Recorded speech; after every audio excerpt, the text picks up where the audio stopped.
तो दुख से क्यों घबराता है, दुख तो मानव की संपत्ति है।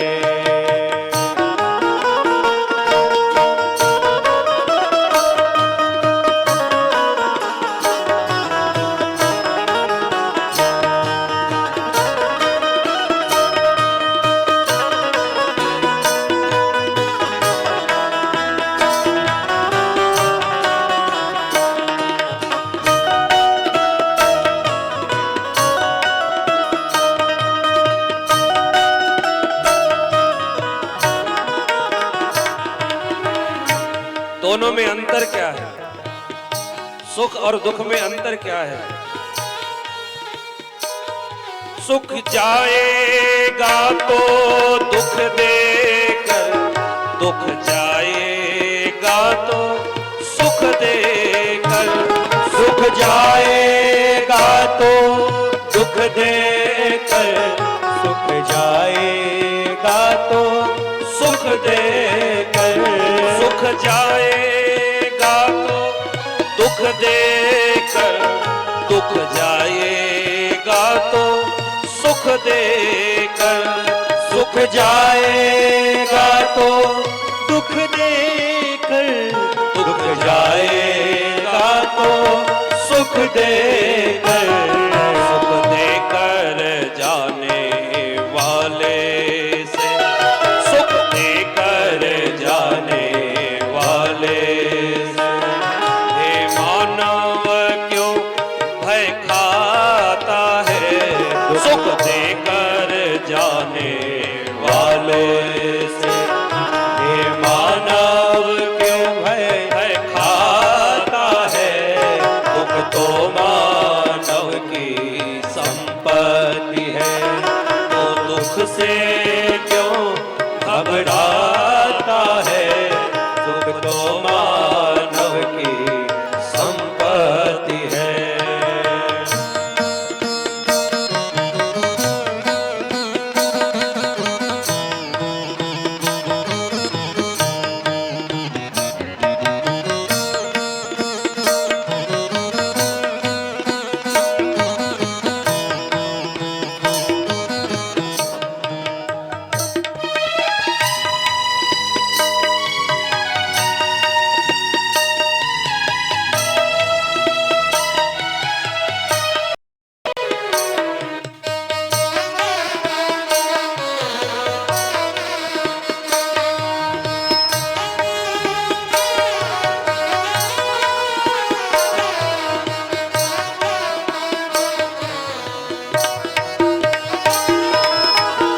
सुख संध्या का वो लालचित, जिसके पश्चात अंधेरा है।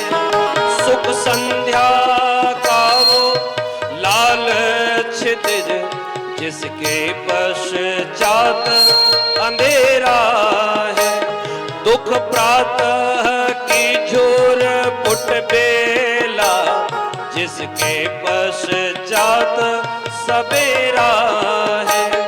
दुख प्रातः की जोर पुट बेला, जिसके पश्चात सवेरा है।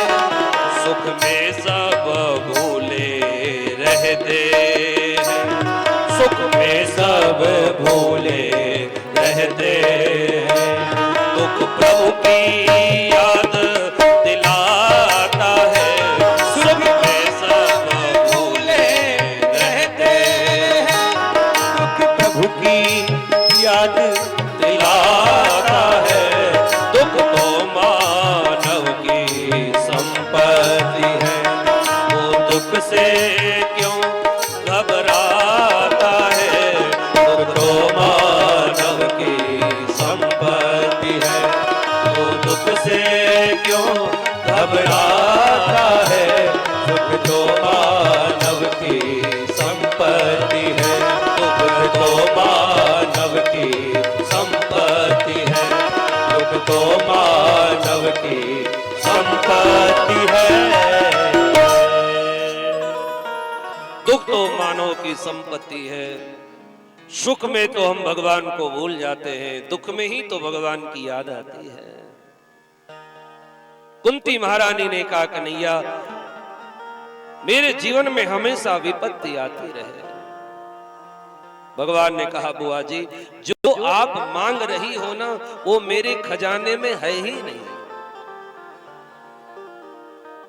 मैं तो आनंद का सिंधु हूं, सुख का राशि हूं, दुख कहां से दूंगा तुमको? मैं दुख नहीं दे सकता। तो कुंती महारानी ने कहा, कन्हैया तो एक काम करो। क्या? बोले, ये जो संसार में मेरी आसक्ति की डोर बंधी हुई है, ये मेरा घर, ये मेरा बेटी, ये बेटा, ये जो संसार में आसक्ति की डोर बंधी हुई है, उस आसक्ति की डोर को संसार से तोड़ करके आप अपने चरणों से बांध लीजिए।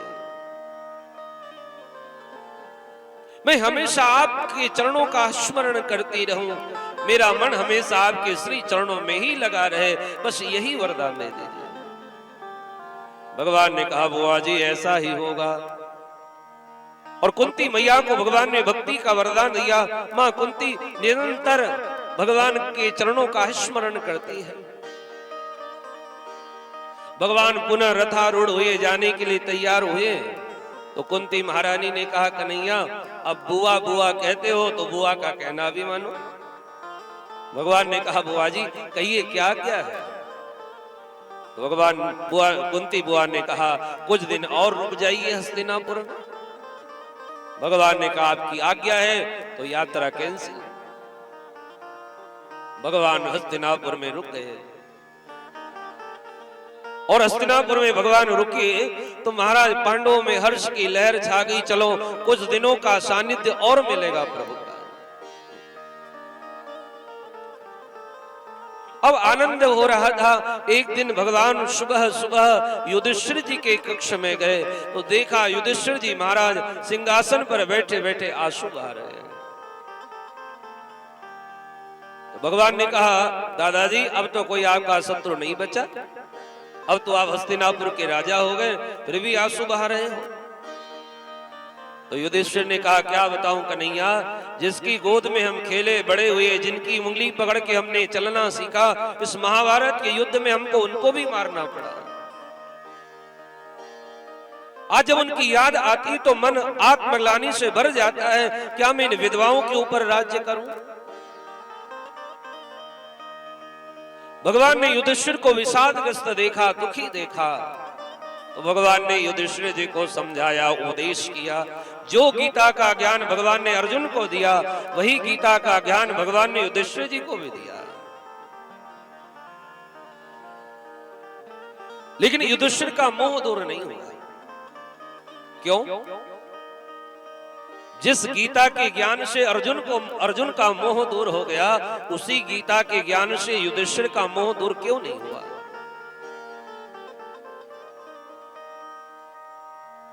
क्योंकि युधिष्ठिर जी महाराज कृष्ण को अपना छोटा भाई मानते हैं। कृष्ण के प्रति युधिष्ठिर जी का वात्सल्य भाव है। और उपदेश का असर तब होता है जब उपदेशक के प्रति हमारा गुरुत्व भाव हो, श्रेष्ठ भाव हो।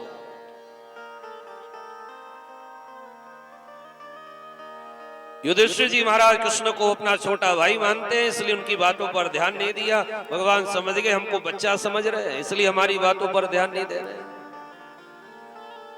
भगवान ने कहा, इनको कोई बूढ़ा समझाएगा तो इनकी बात समझ में आएगी। तो भगवान ने कहा, आपको ज्यादा ही अपने बुजुर्ग याद आ रहे हैं, तो चलो अभी भगवान महाराज पितामह भीष्म बाणों की सैया पर सो रहे, चलो चल करके उनका दर्शन कराते हैं। और सारे पांडव परिकर को लेकर के भगवान पितामह भीष्म के पास में गए। पितामह भीष्म बाणों की सैया पर सो रहे थे। पांडवों ने चारों तरफ से जाकर के पितामह भीष्म को घेर लिया, प्रणाम करके खड़े हो गए। पितामह भीष्म बाणों की सैया पर सोए सोए चारों तरफ देखने लगे, निहारने लगे। तो अर्जुन ने कहा, पितामह आप किसको देखना चाहते हैं? हम तो सब आपके सामने खड़े, लेकिन फिर भी आपकी आंखें किसी को खोज रही है, आप किसे देखना चाहते हो? तो पितामह भीष्म ने अर्जुन से कहा, अरे अर्जुन, क्या तुम्हारा वो सारथी नहीं आया? भगवान तनिक पीछे खड़े थे और जैसे भगवान को पितामह भीष्म ने याद किया, वैसे भगवान पीतांबर पहने हाथ में चाबुक लिए पितामह भीष्म के सामने जाकर के खड़े हो गए। अरे पितामह, प्रणाम करता हूं, भला मैं आपके दर्शन करने कैसे नहीं आता? पितामह भीष्म ने जो बाकी झाकी निहारी भगवान की, महाराज पितामह भीष्म की तो सारी शरीर की पीड़ा ही समाप्त हो गई। पितामह भीष्म ने कहा, कन्हैया, सिर हिलाने में भी बहुत पीड़ा होती, बानों की सैया पर सो रहा हूं। सिर हिलाने में भी बहुत पीड़ा होती है, इसलिए गोपाल मेरी एक इच्छा है। भगवान ने कहा, बोलो क्या चाहते हो? पितामह भीष्म कहते, कन्हैया, आप मेरे सामने आकर के खड़े हो जाओ।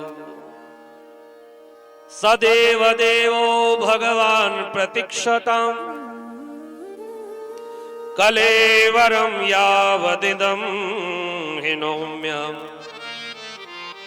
प्रसन्नहासारुणलोचनोल्लसन् मुखाम्बुजो ध्यान पथश्चतुर्भुजः। पितामह भीष्म ने कहा, कन्हैया, आप मेरे सामने आकर के खड़े हो जाइए। और कैसे खड़े होइए? बोले, जैसे योगी जन समाधि में मुस्कुराते मुख कमल का चिंतन करते हैं, उसी प्रकार आप मेरे सामने मुस्कुराते हुए खड़े हो जाइए। और कब तक खड़े रहिए? बोले, जब तक मैं ये शरीर न त्याग दूं।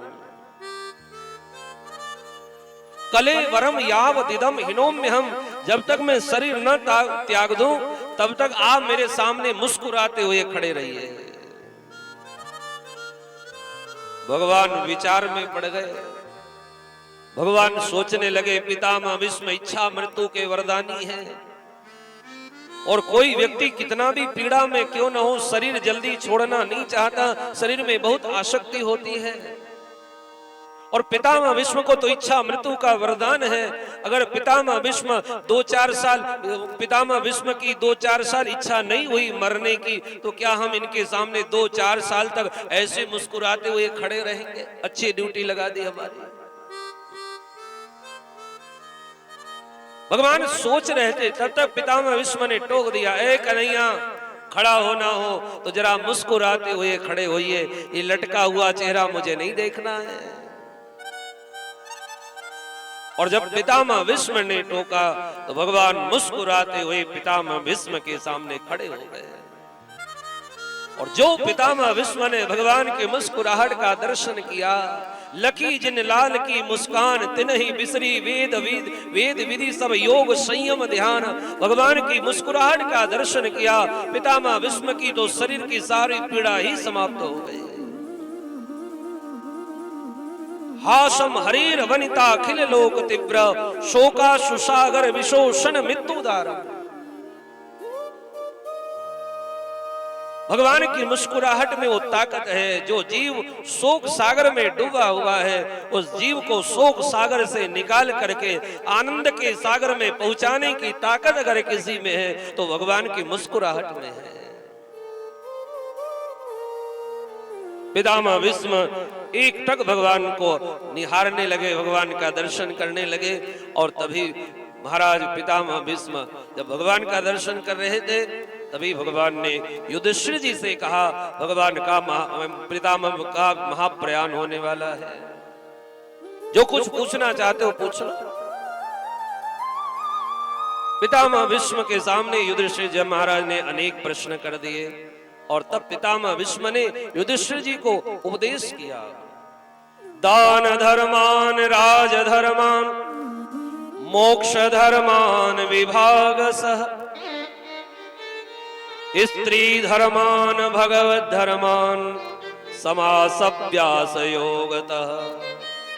दान धर्म, राज धर्म, मोक्ष धर्म, स्त्री धर्म, भगवत धर्म का पितामह भीष्म ने बृहद प्रतिपादन किया, युधिष्ठिर जी को उपदेश किया। और उपदेश करते करते महाराज सूर्य उत्तरायण काल को आ गए। सूर्य 6 महीने दक्षिणायन होते हैं, 6 महीने उत्तरायण होते हैं। सूर्य उत्तरायण काल में आए, एकादशी का दिन आया और एकादशी के दिन पितामह भीष्म ने सब जगह से अपने मन को हटाया, गोविंद के चरणों में लगाया। और आज एकादशी के दिन भगवान महाराज पितामह भीष्म ने एकादश श्लोक में भगवान की स्तुति करी है, पुष्पिताग्रा छंद में स्तुति करी है। मानुष पितामह भीष्म कहना चाहते हो कि प्रभु मैं तो बानों की सैया पर सो रहा हूं, आपके चरणों में पुष्प कहां से ला करके चढ़ा पाऊंगा, इसलिए मैं आपके चरणों में वाणी के ही पुष्प समर्पित कर रहा हूं, इसी को स्वीकार करिए। और उत्तरायण काल में एकादशी के दिन पितामह भीष्म ने एकादश श्लोक में भगवान की बड़ी सुंदर स्तुति करी है। इति मति रूप कल्पिता वितृष्णा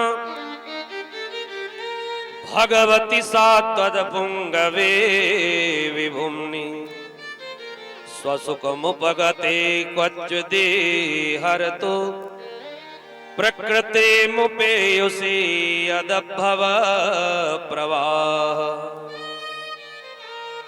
पितामह भीष्म ने बड़ी सुंदर स्तुति करी। इति मति रूप कल्पिता वितृष्णा। किसी ने पितामह भीष्म से कहा, अरे महाराज शुभारंभ में इति, स्तुति का शुभारंभ अथ से होता है, समापन इति से होता है, लेकिन पितामह भीष्म की स्तुति का शुभारंभ ही इति से हो रहा है। तो किसी ने पितामह भीष्म से कहा शुभारंभ में इति, पितामह भीष्म ने कहा हाँ। कहा क्यों? कहा गोविंद का दर्शन करते करते मैं प्राणों का परित्याग करूंगा तो आवागमन की इति हो जाएगी, इसलिए इति मति रूप कल्पिता वितृष्णा। पितामह भीष्म ने कहा गोपाल आज देह यात्रा संपन्न करने का समय आ गया, लेकिन मैं अपनी बेटी को विवाह नहीं कर पाया। अंतिम समय आ गया लेकिन मैं अपनी बेटी का विवाह नहीं कर पाया, बेटी को कुमारी छोड़ा जा रहा हूं। तो भगवान ने कहा पितामह आप तो बड़े छुपे रुस्तम निकले, हमने तो सुना है आप ब्रह्मचारी हो, आपने विवाह नहीं किया। जब ब्रह्मचारी हो विवाह नहीं किया तो फिर आपकी बेटी कहां से आ गई? तो पितामह भीष्म ने कहा गोपाल वैसे तो संसार में कोई मेरी बेटी हुई नहीं, तो मैंने अपनी बुद्धि को ही अपनी बेटी बना लिया, अपनी मति को ही मति को ही बेटी बना लिया। सोचा इस मति यानी बुद्धि रूपी बेटी का विवाह कर दूं, लेकिन मेरी बेटी के लायक कोई मुझे वर नहीं मिला। भगवान ने कहा ऐसी क्या योग्यता है आपकी बेटी में कि आपकी बेटी के लायक संसार में आपको कोई वर ही नहीं मिला? पितामह भीष्म कहते मेरी बुद्धि रूपी बेटी की तृष्णा रहित है, वितृष्णा तृष्णा रहित है, और शायद ही संसार में किसी की बुद्धि तृष्णा रहित हो। महाराज सबकी बुद्धि तो तृष्णा से रहित हो ही नहीं सकती है, संसार में सबकी बुद्धि तृष्णा से ही सम्मिलित है। कोई पुत्रेष्णा, कोई वित्तेष्णा, कोई ईशेष्णा, सबकी बुद्धि तृष्णा से ग्रसित है। लेकिन पितामह भीष्म कहते हैं मेरी बुद्धि तृष्णा रहित है, और ऐसे निर्मल मति के पति गोविंद केवल आप हो सकते हो, इसलिए आप मेरी बुद्धि रूपी बेटी के साथ में विवाह कर लीजिए। भगवान ने कहा तो ठीक है हम आपकी बेटी के साथ विवाह कर लेंगे, लेकिन आप अपनी बेटी से भी तो पूछो कि उसको मैं पसंद हूं कि नहीं। पितामह भीष्म कहते हैं बेटी को क्या चाहिए? सुंदर वर ही तो चाहिए। तो सरकार आपके ऐसा संसार में सुंदर कौन हो सकता है? आप तो त्रिभुवन सुंदर है, और केवल स्वरूप के ही सुंदर आप नहीं, स्वभाव तो आपका और भी साजा सुंदर है। और आज पितामह भीष्म ने वो युद्ध की वो घटना को याद किया। पितामह भीष्म ने कहा, आपने प्रतिज्ञा की थी कि मैं शस्त्र धारण नहीं करूंगा, और जब मुझे पता चला था तो मैंने भी प्रतिज्ञा की थी कि मैं शस्त्र धारण करा के रहूंगा। और जब पितामह भीष्म की और भगवान की प्रतिज्ञा आपस में टकराई, पितामह भीष्म जब बाणों की बरसार करने लगे पांडवों के ऊपर, आज काल बन करके पितामह भीष्म महाराज पांडवों के ऊपर टूट पड़े। भगवान ने अर्जुन के ऊपर बाणों की बौछार शुरू कर दी। पितामह भीष्म ने, भगवान अर्जुन के रथ हाँक रहे थे, भगवान को समझ नहीं आ रहा था क्या करें। पितामह भीष्म ने ऐसा बाण चलाया कि अर्जुन का कवच टूट गया, अर्जुन का छत्र टूट गया, अर्जुन का गांडीव धनुष टूट गया, पर भगवान ने शस्त्र नहीं उठाया।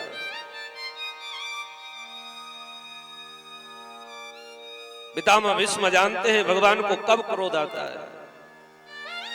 तो पितामह भीष्म ने अब की बार ऐसा बाण चलाया कि अर्जुन को लगा तो नहीं, लेकिन अर्जुन की बाह को छीलता हुआ बाण निकल गया।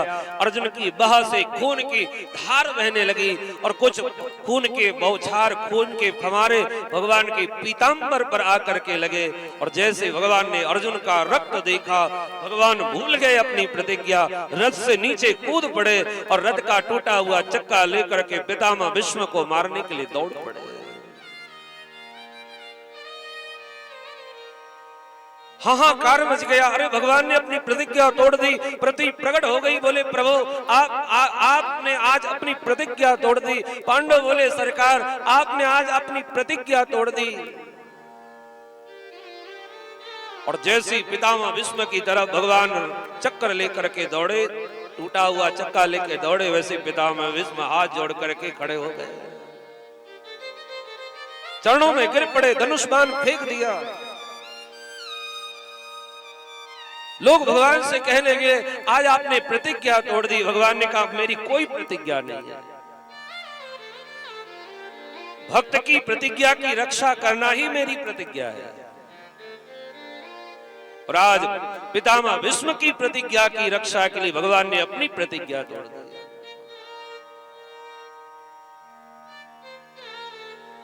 अब कौन जीता कौन हारा, कौन निर्णय करे। आप कहोगे पितामह भीष्म जीत गए, लेकिन पितामह भीष्म तो भगवान के चरणों में पड़े, धनुष बाण फेंक दिया। जो धनुष बाण फेंक देता है वो तो पराजित हो जाता है। एक तरह से देखा जाए दोनों ही जीते और दोनों ही हारे हैं। आज भगवान भक्त की रक्षा के लिए अपनी प्रतिज्ञा तोड़ दिए। पितामह भीष्म कहते हैं प्रभु उस दिन आपने मेरी प्रतिज्ञा की रक्षा के लिए अपनी प्रतिज्ञा तोड़ दी। उसमें आपका जो स्वरूप था ऐसा लग रहा था मानो कोई सिंह किसी गजराज के ऊपर आक्रमण कर रहा हो।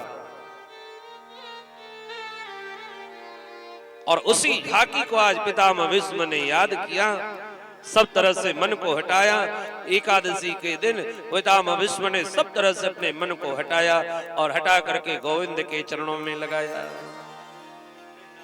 और महाराज देखते ही देखते पितामह भीष्म का पांच भौतिक शरीर का पितामह भीष्म ने त्याग किया और भगवान के परम पद को पितामह भीष्म प्राप्त हो गए। ऐसी गति पितामह भीष्म की हुई। भगवान सामने खड़े हैं और पितामह भीष्म भगवान का दर्शन करते करते अपने प्राणों का परित्याग कर रहे हैं। आज भी वैष्णव लोग ऐसी ही मृत्यु की कामना भगवान से करते हैं। कितना तो करना स्वामी जब प्राण तन से निकले, इतना तो कहना स्वामी जब प्राण तन से निकले, गोविंद नाम लेकर फिर प्राण तन से निकले, गोविंद नाम लेकर जब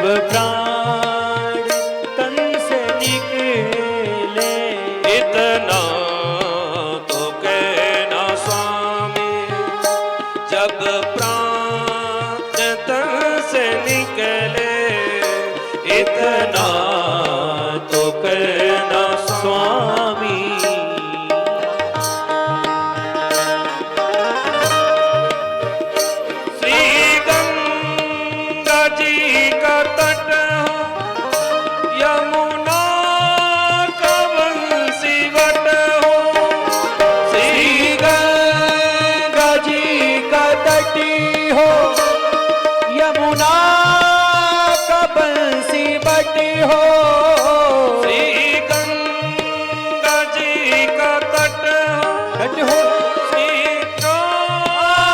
बंसी बट हो श्री गंगा जी का तटी हो यमुना का बंसी बटी हो श्री गंगा जी का तट हो यमुना का बंसी बट हो मेरा सावरा निकट हो जब प्राण तन से निकले इतना तो कहना स्वामी जब प्राण तन से निकले इतना तो कहना स्वामी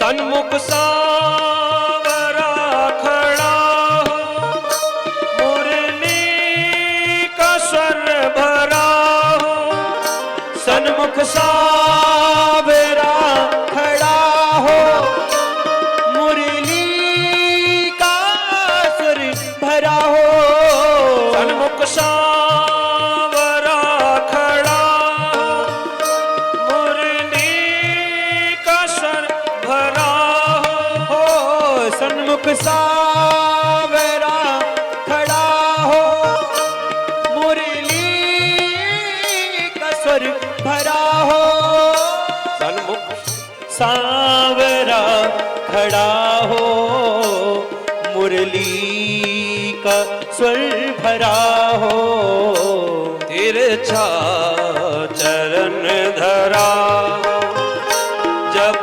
प्राण सांस निकले इतना तो कहना स्वामी जब प्राण तन से निकले इतना तो कहना स्वामी जब प्राण तन से निकले इतना तो कहना स्वामी जब प्राण तन से निकले गोविंद नाम लेकर फिर प्राण तन से निकले गोविंद नाम लेकर जब प्राण तन से निकले इतना तो कहना स्वामी इतना तो कहना स्वामी इतना तो कहना स्वामी पितामह भीष्म का महाप्रयाण हुआ पांडवों ने उनका अंत्येष्टि संस्कार किया भगवान द्वारका के लिए प्रस्थान किए इधर जिस बालक की भगवान ने गर्भ में जाकर के रक्षा की थी उस बालक ने जन्म लिया जन्म लेती वो बालक बैठ गया टुकुर टुकुर सबको देखने लगा बालक ने जन्म लिया लेकिन रोया नहीं और रोया नहीं तो जन्मोत्सव भी नहीं मनाया गया बालक जिसकी भी गोद में जाता है टुकुर टुकुर देखता कहीं ये वही तो नहीं है जिसने मां के गर्भ में जाकर के मेरी रक्षा की इनका नाम विष्णुराज पड़ा लेकिन सबकी परीक्षा करते इसलिए इनका नाम परीक्षित पड़ा धीरे धीरे 1 वर्ष के हुए भगवान द्वारकाधीश आए भगवान द्वारकाधीश की गोद में बालक को दिया और जब बालक ने द्वारकाधीश को देखा तब पहचान गए ओ ये तो वही है जिसने मां के गर्भ में जाकर के मेरी रक्षा की आज पहली बार बालक रोया है। और जब बालक रोया तब घर में बधाइयां बजी, खूब बधाइयां गाई गई। भगवान ने परीक्षित को आशीर्वाद दिया और भगवान पुनः द्वारिका प्रस्थान कर गए। धीरे धीरे घर में बालक बड़ा होने लगा। पांडव लोग उसका लालन पालन करने लगे। इधर बहुत दिन हो गए, भगवान का कोई समाचार नहीं मिला। तो युधिष्ठिर जी ने अर्जुन को भेजा, जाओ द्वारिका जाकर के द्वारकाधीश का समाचार ले आओ। अर्जुन द्वारिका गए। इधर महाराज द्वापर का अंत होने वाला था। भगवान अपनी लीला का संवरण करके जाने वाले थे। यदुवंश को श्राप लग चुका था। भगवान की आंखों के सामने यदुवंशी कट के मर गए। भगवान भी अपनी अंतर ध्यान लीला में जाने वाले थे। अर्जुन रोने लगे। भगवान ने कहा, अर्जुन मैं कहीं नहीं आता जाता हूं। मैं जब लोगों के सामने प्रकट हो जाता हूं तो लोग कहते भगवान आ गए, चला जाता हूं तो लोग कहते चले गए। भगवान ने अपनी लीला का स्मरण किया। अर्जुन रोते रोते वापस लौटे। इधर युधिष्ठिर जी महाराज को अर्जुन गए तब से विघ्न आ रहे हैं। युधिष्ठिर जी चिंतित थे। 4-6 महीने हो गए, अर्जुन भी लौट के नहीं आया। द्वारकाधीश का कोई समाचार भी नहीं मिला। तभी देखा कि अर्जुन लौट के आए तो सही, पर अर्जुन के मुख का तेज नष्ट हो गया है। तो युधिष्ठिर ने पूछा, अर्जुन क्या बात है, तुम्हारे मुख का ये तेज कैसे नष्ट हो गया?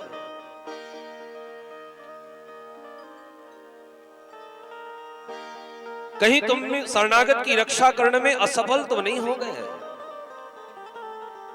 कहीं तुमसे ब्रह्म हत्या तो नहीं हो गई? कहीं तुमसे गौवध तो नहीं होगा? कहीं तुमने ब्राह्मण और साधु संतों को भोजन कराए मगर भोजन तो नहीं कर लिया? कहीं अगम्य अस्थि के साथ तुमने समागम तो नहीं किया? अर्जुन तुम्हारा ये तेज कैसे नष्ट हो गया? तो अर्जुन धड़ाम से जमीन पर गिरे और बोले, भैया वंचितो हम महाराज हरिना बंधु रूपिना। अर्जुन ने कहा, भैया जिसके बगैर हमने एक पल भी जीना नहीं सीखा वो गोविंद हम सबको छोड़ करके गोलोक धाम चले गए। जिनकी कृपा से मैंने द्रौपदी जैसी भार्या को प्राप्त किया, जिनकी कृपा से भगवान भोलेनाथ को मैंने संतुष्ट किया, जिनकी कृपा से दुर्वासा मुनि के उग्र शाप से हमारी रक्षा हुई, आज वो परमात्मा वो गोविंद हम सबको छोड़ करके गोलोक धाम चले गए। जैसे ही मां कुंती ने सुना भगवान इस धराधाम को छोड़ करके चले गए, वैसी मां कुंती ने एक क्षण में भगवान श्री कृष्ण के विरह में अपने प्राणों का परित्याग कर दिया। जैसे रामावतार में राम जी के विरह में महाराज दशरथ ने प्राणों का परित्याग किया, वैसे ही कृष्णावतार में मां कुंती ने कृष्ण के विरह में अपने प्राणों का परित्याग किया। पांडव बोले, भगवान चले गए, हम रह के क्या करेंगे? तो पांडवों ने परीक्षित को राजगद्दी पर बैठाया और द्रौपदी को लेकर के साथ में और महाराज स्वर्गारोहण किए हैं। पांडवों ने राजगद्दी संभाली। इनका विवाह हुआ इरावती से। 4 पुत्र हुए, जन्मेजय आदि। अनेक यज्ञ किए, अश्वमेध यज्ञ किए। सारी पृथ्वी पर एक छत्र महाराज परीक्षित का राज्य हो गया। एक दिन दिग्विजय करने के लिए महाराज परीक्षित निकले तो महाराज परीक्षित की चारों तरफ यश कीर्ति सुनने को मिली, लेकिन परीक्षित जब आगे बढ़े तो परीक्षित को एक अटपटा दृश्य दिखाई पड़ा। परीक्षित ने देखा एक बैल खड़ा है, उसके 3 पैर कटे हुए, एक पैर पर बैल खड़ा है। दुबली पतली सी गाय खड़ी है, उसकी आंखों से आंसू बह रहे हैं और उनको एक काला काला पुरुष पीट रहा है। और ये बड़ा सुंदर रूपक है। बैल कौन है? बोले धर्म ही बैल है। धर्म के 4 चरण बताए गए, सत्य, तप, दया और पवित्रता। सतयुग में धर्म 4 चरणों पर खड़ा था। सतयुग गया, त्रेता आया, 1 चरण कट गया। त्रेता में धर्म 3 चरणों पर खड़ा था। त्रेता गया, द्वापर आया, 1 चरण और कट गया। द्वापर में धर्म 2 चरणों पर खड़ा था। द्वापर गया, कलयुग आया, धर्म 1 चरण पर खड़ा है। और ये कलयुग नहीं चाहता कि धर्म का 1 चरण भी सुरक्षित रहे। धर्म की यह दुर्दशा देख करके पृथ्वी गौ माता का रूप धारण करके रोदन कर रही थी, क्योंकि गाय कोई और नहीं, पृथ्वी ही गाय है। जब पृथ्वी पर धर्म फलता फूलता है तो पृथ्वी देवी प्रसन्न होती है, और जब इस पृथ्वी पर अधर्म होता है तो पृथ्वी भी रुदन करती है। महाराज परीक्षित ने कहा, मेरे राज्य में गौ माता की यह दुर्दशा अभी भगवान को गए ज्यादा दिन नहीं हुए। ये कौन है काला काला पुरुष? महाराज परीक्षित ने ललकारा, धनुष पर बाण चढ़ाया उसको मारने के लिए, ललकारा उसको। कलयुग ने देखा ये तो महाराज परीक्षित है, क्या करें, ये मेरा वध कर देंगे। तो महाराज परीक्षित के चरणों में आकर के कलयुग गिर गया, बोले त्राहि माम त्राहि माम त्राहि माम। कलयुग ने कहा, महाराज धर्म की रक्षा करना आपका कर्तव्य है, तो शरण में आए हुए की रक्षा करना भी राजा का कर्तव्य है। परीक्षित ने कहा, तुम कौन हो? कहा, महाराज मेरा नाम कलयुग है, मेरा समय आ गया इसलिए मैं आया हूं। परीक्षित ने कहा, लेकिन मैं तुम्हें अपने राज्य में रहने की अनुमति नहीं दे सकता, क्योंकि कलयुग जहां तुम रहते हो वहां 9 प्रकार के अधर्म होते हैं। इसलिए मेरे राज्य को छोड़ करके चले जाओ। तो कलयुग ने कहा, महाराज कहां जाऊं? जहां तक दृष्टि जाती वहां तक तो आपका ही राज्य है।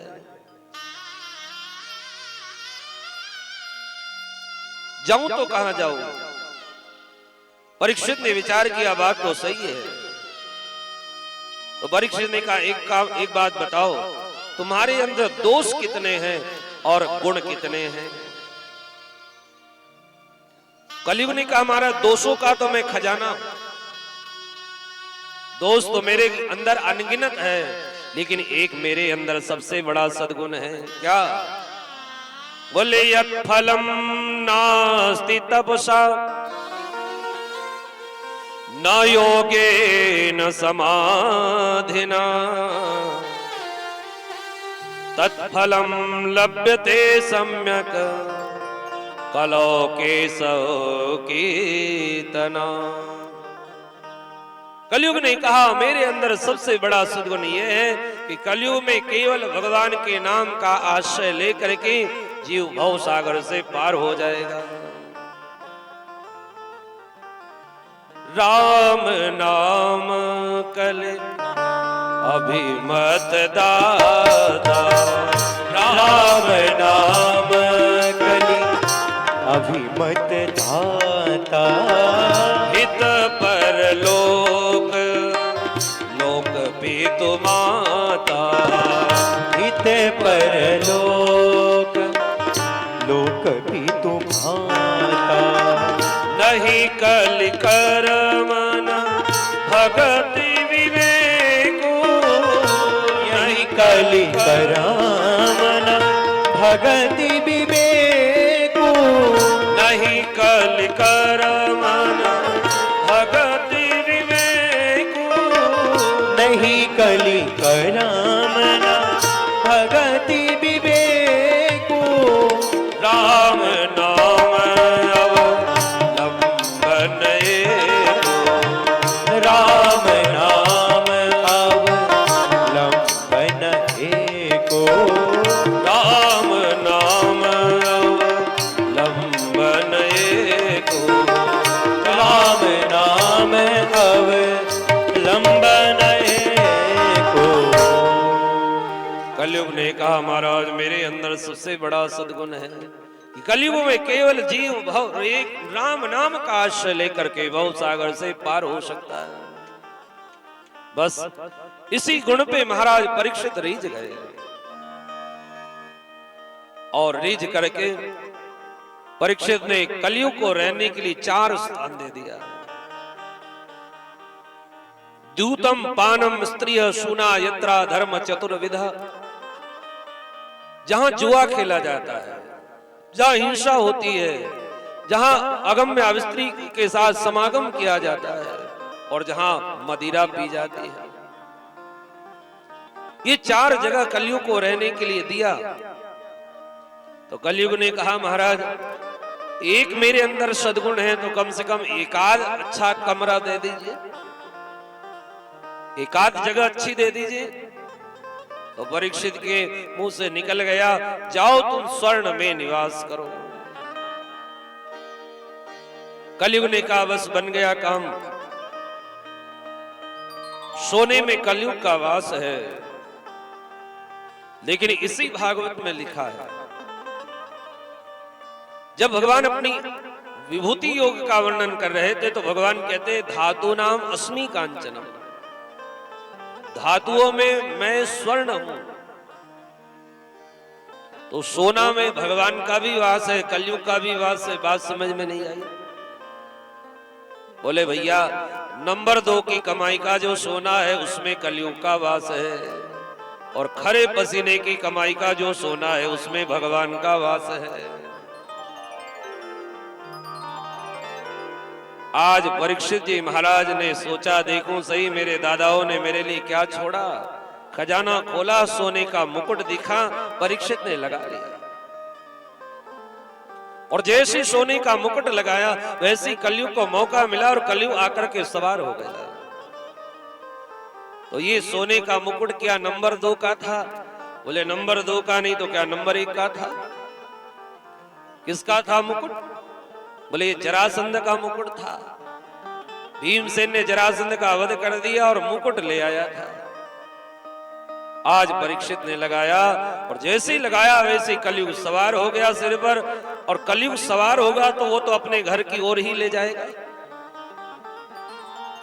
राजा के मन में शिकार करने की इच्छा जगी, हिंसा करने की इच्छा जगी। हिंसा में कलयुग का वास है। राजा शिकार करने जंगल में आया, प्यास लगी तो समीक ऋषि के आश्रम में गए। समीक ऋषि समाधि में बैठे थे, पानी मांगा, कोई जवाब नहीं मिला। तो राजा को लगा ये महात्मा झूठ-मूठ की समाधि लगा के बैठा है। उठा करके मरा हुआ सर्प राजा ने महात्मा के गले में डाल दिया और राजा परीक्षित चले गए। देखो संत को समझने में भूल हो जाए तो उसके परिणाम बड़े भयंकर होते हैं। अगर नकली को असली समझ लिया तो परिणाम भयंकर, और असली को नकली समझ लिया तो परिणाम भयंकर। रामायण में कथा आती, प्रताप भानु ने नकली को असली समझ लिया तो सारा खानदान समाप्त हो गया। परीक्षित ने असली को नकली समझ लिया, मरा हुआ सर्प गले में डाल दिया, चले गए। शिष्यों ने देखा, जाकर के समीक के बेटा श्रृंगी को बताया, अरे तुम यहाँ खेल रहे हो, तुम्हारे पिता के गले में मरा हुआ सर्प डाल दिया राजा ने। ब्राह्मण का बालक क्रोध आ गया। श्रृंगी ने कहा कोई और अपराध करता तो हम राजा के पास न्याय मांगने जाते, जब राजा ही अपराध करेगा तो किसके पास न्याय मांगने जाएंगे।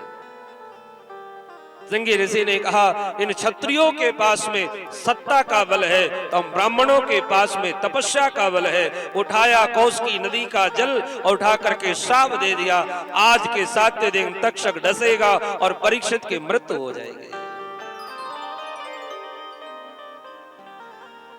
जब समीक ऋषि को पता चला कि श्रृंगी ने श्राप दिया तो श्रृंगी को बहुत डांटा, अरे बेटा तुमने ये क्या किया। परीक्षित जैसे राजा को श्राप दे दिया, लेकिन अब तो वागबान निकल चुका है, वापस लौट नहीं सकता। इधर महाराज परीक्षित लौट के गए, जैसे मुकुट उतारा वैसे राजा को ध्यान आया, ओहो ये मैंने क्या कर दिया। एक संत के गले में मरा हुआ सर्प डाल दिया। पश्चाताप की अग्नि में जलने लगे, भगवान से प्रार्थना करने लगे, हे प्रभु मैं राजा हूं, मुझे कोई दंड नहीं दे सकता, लेकिन इस शरीर से संत का अपराध हुआ है, इसलिए शरीर को दंड अवश्य मिलना चाहिए। और तभी समिक ऋषि ने एक शिष्य भेजा, बोले जाओ परीक्षित को बता दो। परीक्षित के पास में समिक ऋषि का शिष्य आया और उसने बताया, बोले महाराज आपको श्रृंगी ऋषि ने श्राप दिया है, आज के 7वें दिन तक्षक डसेगा और आपकी मृत्यु हो जाएगी। जैसे ही परीक्षित महाराज ने सुना कि आज के 7वें दिन मैं मरूंगा, वैसे ही परीक्षित जी नाचने लग गए। परीक्षित ने कहा, आज मैं छाती ठोक के कह सकता हूं कि 7 दिन के पहले मैं मर ही नहीं सकता। क्या हम ये दावा कर सकते हैं कि हम 7 दिन के पहले मर नहीं सकते? यहाँ तो पल भर का ठिकाना नहीं, एक साथ आई है, दूसरी आएगी कि नहीं आएगी इसकी कोई गारंटी नहीं है। हम एक पैर उठा करके जमीन पर रख दें, दूसरा रख पाएंगे कि नहीं रख पाएंगे इसकी भी कोई गारंटी नहीं। क्या भरोसा है इस जिंदगी का, क्या भरोसा है इस जिंदगी का, क्या भरोसा है इस जिंदगी का, क्या भरोसा है इस जिंदगी का। साथ देती नहीं है किसी का, साथ देती नहीं है किसी का, साथ देती नहीं है किसी का, साथ देती नहीं है किसी का। क्या भरोसा है इस जिंदगी का, क्या भरोसा है इस जिंदगी का, क्या भरोसा है इस जिंदगी का, क्या भरोसा है इस जिंदगी का। सांस रुक जाएगी चलते चलते, सांस रुक जाएगी चलते चलते, समा बुझ जाएगी जलते जलते, समा बुझ जाएगी जलते जलते, समा बुझ जाएगी जलते जलते, समा बुझ जाएगी जलते जलते। दम निकल जाएगा, दम निकल जाएगा, दम निकल जाएगा रोशनी का। क्या भरोसा है इस जिंदगी का, क्या भरोसा है इस जिंदगी का, क्या भरोसा है इस जिंदगी का, क्या भरोसा है इस जिंदगी का।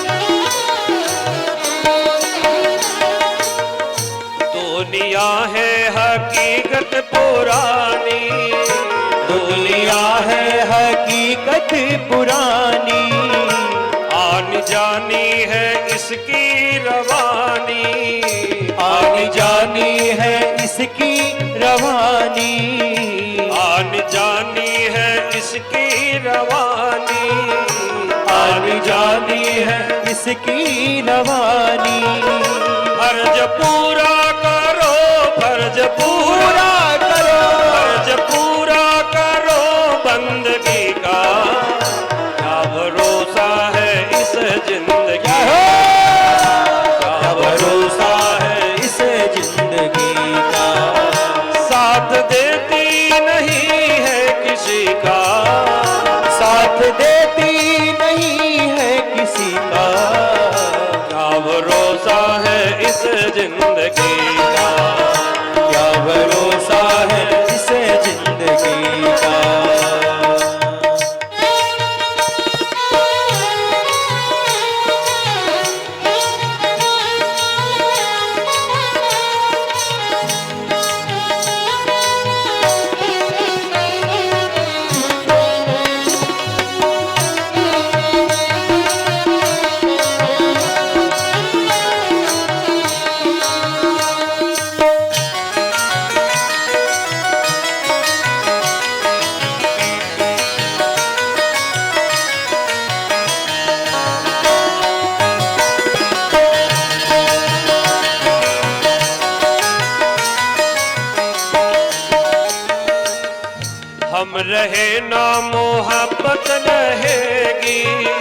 हम रहे ना मोहब्बत रहेगी, हम रहे ना मोहब्बत रहेगी, हम रहे ना मोहब्बत रहेगी। दास्ता अपनी दुनिया कहेगी, दास्ता अपनी दुनिया कहेगी, दास्ता अपनी दुनिया कहेगी, दास्ता अपनी दुनिया कहेगी। नाम रह जाएगा, नाम रह जाएगा, नाम रह जाएगा आदमी का। क्या भरोसा है इस जिंदगी का, क्या भरोसा है इस जिंदगी का।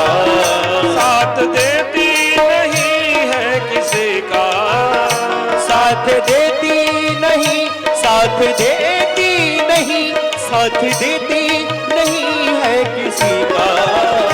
क्या भरोसा है इस जिंदगी का, क्या भरोसा है इस जिंदगी का।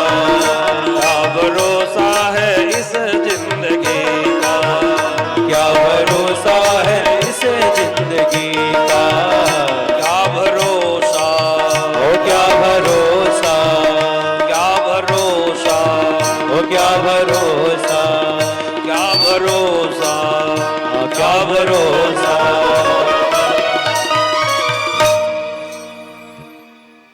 पल भर का भी हमारा ठिकाना नहीं है, इसलिए हमें तो परीक्षित से ज्यादा सावधान रहने की आवश्यकता है, क्योंकि काल सिर पर सवार है। परीक्षित जी महाराज को जैसे ही पता चला, राजपाट का परित्याग करके गंगा के तट पर आए। संतों को पता चला, बड़े बड़े महात्मा आज परीक्षित के पास में आए हैं। और परीक्षित से कहा, परीक्षित हम ये क्या सुन रहे हैं? हमने सुना है आपको श्राप लगा है। परीक्षित ने कहा, ना महाराज, उन ब्राह्मण कुमार ने मुझे श्राप नहीं दिया, तो उन्होंने तो वरदान दिया है। जो श्राप संतों का दर्शन करा दे, जो श्राप भक्तों का दर्शन करा दे, जो श्राप भगवंत का दर्शन करा दे, उस श्राप कहां रह गया? वो तो वरदान हो गया। उस श्राप न देते तो आज मुझे आप जैसे परमहंस संतों का दर्शन नहीं होता। लेकिन महाराज, मेरे पास जीवन के केवल 7 दिन हैं। ऐसा कोई उपाय बताओ जिससे 7 दिन में मेरी मुक्ति हो जाए। बड़े बड़े महात्मा बैठे हैं, वशिष्ठ बैठे हैं, पराशर बैठे हैं, विश्वामित्र बैठे हैं, अत्रि बैठे हैं, मार्कंडेय बैठे हैं, विश्वामित्र बैठे, परशुराम बैठे हैं, हजार वर्ष की आयु के महात्मा बैठे हैं। लेकिन किसी ने भी महाराज परीक्षित का गुरु बनने का साहस न दिखाया। अरे 7 दिन में कैसे मुक्ति हो सकती है? और जब किसी ने कोई उपाय नहीं बताया, तब परीक्षित ने भगवान को पुकारा, हे प्रभु, जब मैं मां के गर्भ में था तब एक ब्राह्मण ने मेरे उस पर ब्रह्मास्त्र छोड़ा था, तब मां के गर्भ में जाकर के आपने मुझे जीवन दान दिया था। आज फिर एक ब्राह्मण ने वागवज्र छोड़ा है, आपने जीवन दान दिया, मेरी मृत्यु भी सुधार दीजिए। भगवान से प्रार्थना करी, भगवान ने सुखदेव जी को प्रेरणा करी। तत्रा भवत भगवान व्यास पुत्रो यदृच्छया गामट मानो नपेक्षा अलक्षलिंगो निज लाभ तुष्टो वृतस्य बालैर अवधूत वेशः। जैसे भगवान की प्रार्थना करी, भगवान ने सुखदेव जी को प्रेरणा करी और तत्रा भवत भगवान व्यास पुत्रो, उसी समय व्यास पुत्र सुखदेव जी का प्रादुर्भाव हो गया। व्यास जी के पुत्र सुखदेव जी प्रकट हो गए, या ये कहिए भगवान ही सुखदेव के रूप में प्रकट हो गए। 16 साल की अवस्था है, घुंघराले बाल है, श्याम स्वरूप है, केले के छिलके की पत्ते की लंगोटी लगाए हुए। और सुखदेव जी आए। जैसे सुखदेव जी को संतों ने देखा, उठ करके खड़े हो गए। एक स्वर में आज संत जन बोल पड़े, परीक्षित समझ लो तुम्हें मुक्ति मिल गई है। क्योंकि परीक्षित जैसा श्रोता हो और सुखदेव जैसा निष्काम वक्ता हो तो 7 दिन तो बहुत होते हैं, 7 मिनट में मुक्ति हो सकती है। और देखो सुखदेव जी का कितना सहज आगमन है। श्री परीक्षित ने सुखदेव जी से कोई डेट नहीं ले रखी थी कि आप इस डेट से लेकर इस डेट तक गंगा के किनारे मुझे कथा सुनाना, कोई डेट नहीं रखी थी। जैसे परीक्षित के मन में भगवत दर्शन की प्यास जगी, वैसे भगवान ने सुखदेव जी को भेज दिया। हमारे मन में जैसी भगवत दर्शन की प्यास जगती है, भगवान कोई न कोई सदगुरु को हमारी प्रेरणा, हमारे को शिक्षा देने के लिए भेज देते हैं, मार्ग प्रशस्त करने के लिए भेज देते हैं। सदगुरु संत महापुरुष भगवान की कृपा से ही प्राप्त होते हैं। इसलिए संत सदगुरु खोजना नहीं चाहिए, खोजने का दंभ भी नहीं करना चाहिए। क्या करें? अपने अंदर पात्रता लाओ, अपने अंदर योग्यता लाओ, अपने अंदर शिष्यत्व जागृत करो। जिस दिन हमारे अंदर पात्रता आ जाएगी, जिस दिन हमारे अंदर योग्यता आ जाएगी, जिस दिन हमारे अंदर शिष्यत्व जागृत हो जाएगा, गुरु खोजता हुआ तुम्हें स्वयं चलाएगा। आज सुखदेव जी स्वयं चले आए, प्यासा कुएं के पास नहीं गया, आज कुआं ही प्यासा के पास चला आया। सुखदेव जी का स्वागत किया, परीक्षित ने चरणों में प्रणाम किया, चरण धुले, आसन पर बिठाया और बिठा करके महाराज परीक्षित ने आते ही प्रश्न कर दिया सुखदेव जी से कि अतः पृच्छामि संसिद्धिं योगिनां परमं गुरुं पुरुषस्य यत् कार्य म्रियमाण सर्वथा। परीक्षित ने प्रश्न किया, बोले महाराज मरण धर्मा प्राणी का क्या कर्तव्य है, उसको क्या करना चाहिए, क्या भजना चाहिए, क्या जपना चाहिए, उसके लिए क्या श्रवणीय है, क्या भजनीय है, कृपा करके बताइए। और ये प्रश्न परीक्षित का ही नहीं है, हम सब का प्रश्न है, क्योंकि हम सब मरने वाले ही तो है। परीक्षित को श्राप लगा है, 7वें दिन तक्षक डसेगा, तुम्हारी मृत्यु हो जाएगी। जीव मात्र परीक्षित है, हम सबके जीवन में भी 7 दिन ही तो है। सप्ताह में 7 दिन होते हैं, 7 दिन में से 1 दिन हमारी मृत्यु निश्चित है। ये परीक्षित का ही प्रश्न नहीं, हम सब का प्रश्न है कि मरण धर्मा प्राणी का क्या कर्तव्य है, उसको क्या सुनना चाहिए, क्या भजना चाहिए। सुखदेव जी से प्रश्न किया है। अब सुखदेव जी महाराज परीक्षित के इस प्रश्न का क्या जवाब देते हैं, उसकी चर्चा हम लोग कल के सत्र में करेंगे। आज वाणी को ही विराम, भाव से 2 क्षण भगवत नाम का आश्रय करें, आरती प्रसाद लेकर ही तब आप लोग प्रस्थान करें। जगन्नाथ जगन्नाथ जगन्नाथ जगन्नाथ चकानयन चकानयन चकानयन चकानयन नीलाचल वाले तू न संभाले तो हमें कौन संभाले।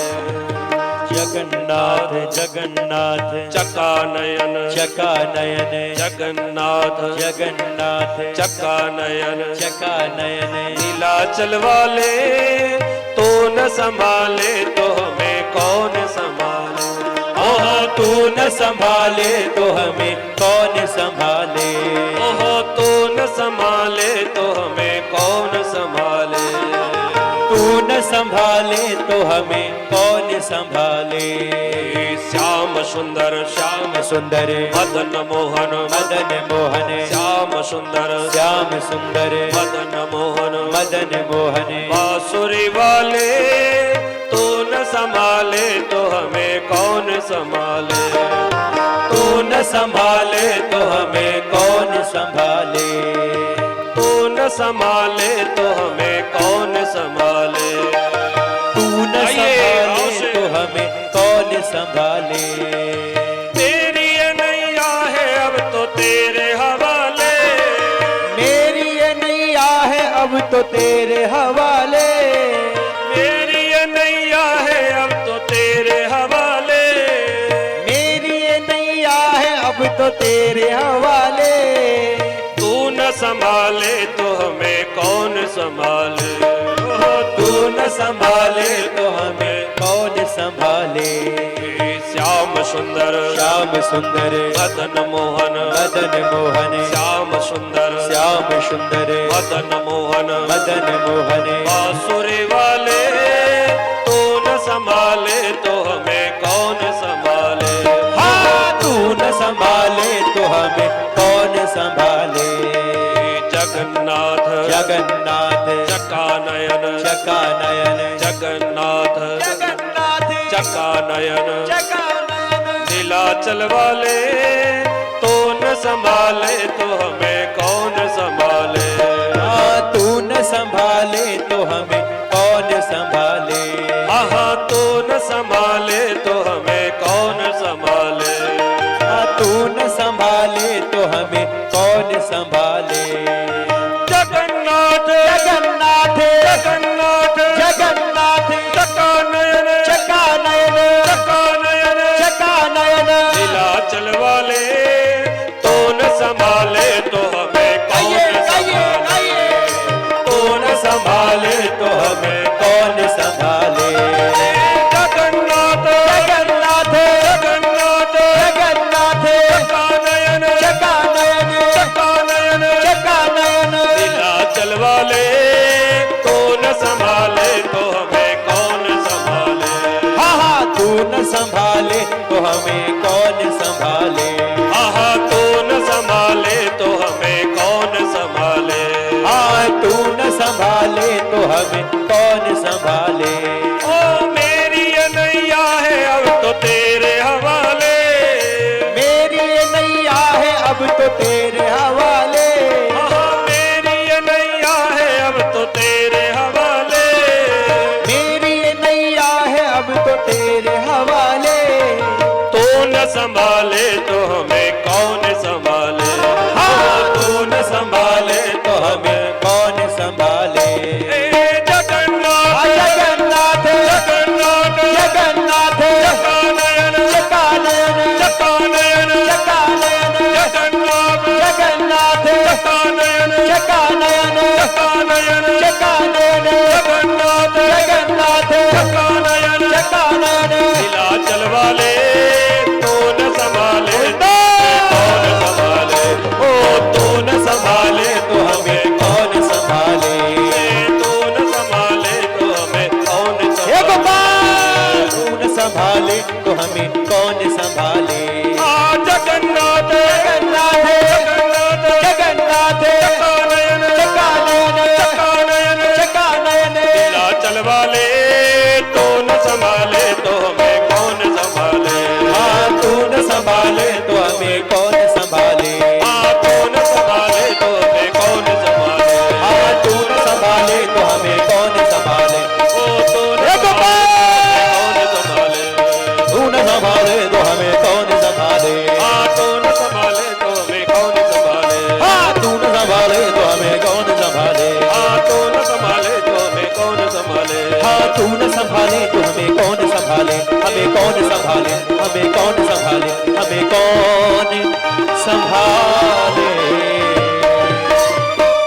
बोल जगन्नाथ भगवान की की जय, बाल कृष्ण लाल की जय सदगुरुदेव भगवान की जय। जय जय श्री राधे राधे श्याम। आइए सभी मिलकर के भगवान की आरती उतारे।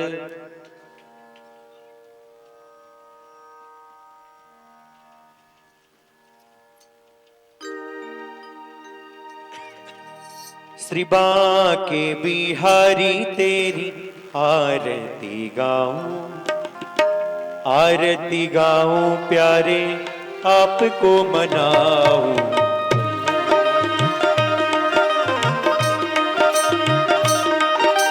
कुंज बिहार तेरी आरती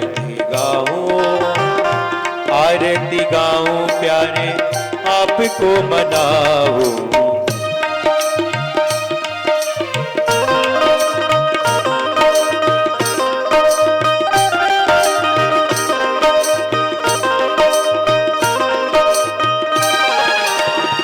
मोरे मुकुटिया के शीश पे सोहे प्यारी बंसी मेरो मन मोहे।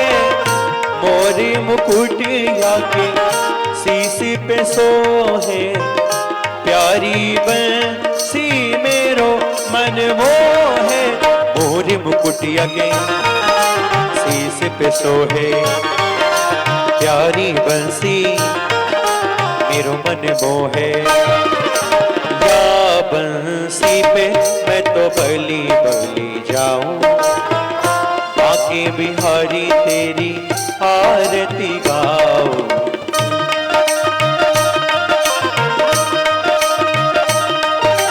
रमण बिहारी तेरी आरती गाऊं, आरती गाऊं प्यारे आपको मनाऊं।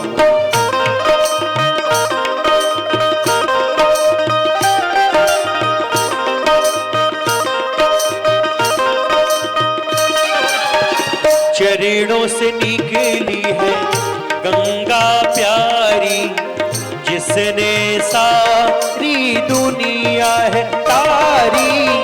चरणों से निकली है गंगा प्यारी, जिसने सारी दुनिया है तारी।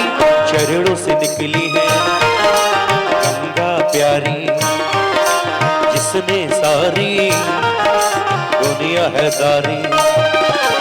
उन्हें चरणों में मैं तो शीश नवाऊं, बाके बिहारी तेरी आरती गाऊं।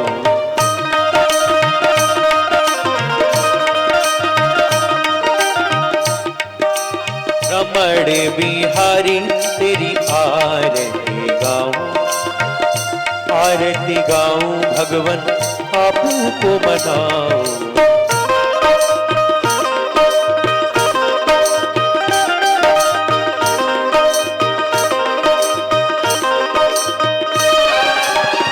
व्यासदास के नाथ आप हो, सुख दुख जीवन प्यारे साथ आप हो। व्यासदास के नाथ आप हो, सुख दुख जीवन प्यारे साथ आप हो। ऐसे प्रभु को अपने मन में बसाऊं, बाके बिहारी तेरी आरती गाऊं।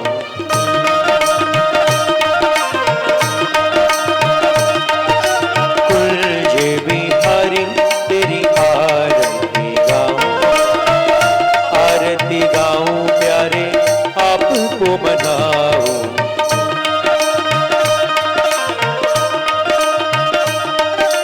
कर्पूर गौरम करुणावतारम संसार सारम भुजगेन्द्रहारम सदा वसंतम हृदयारविंद भवं भवानी सहितं नमामि। त्वमेव माता च पिता त्वमेव, त्वमेव बन्धु च सखा त्वमेव, त्वमेव विद्या द्रविडं त्वमेव, त्वमेव शरवं मम देवदेव, त्वमेव शरवं मम देवदेव, त्वमेव शरवं मम देवदेव। नगरादिक्यं समर्पयामि श्रीपुराणपुरुषोत्तमाय नमः। श्रीमन्नारायणाय नमो नमः।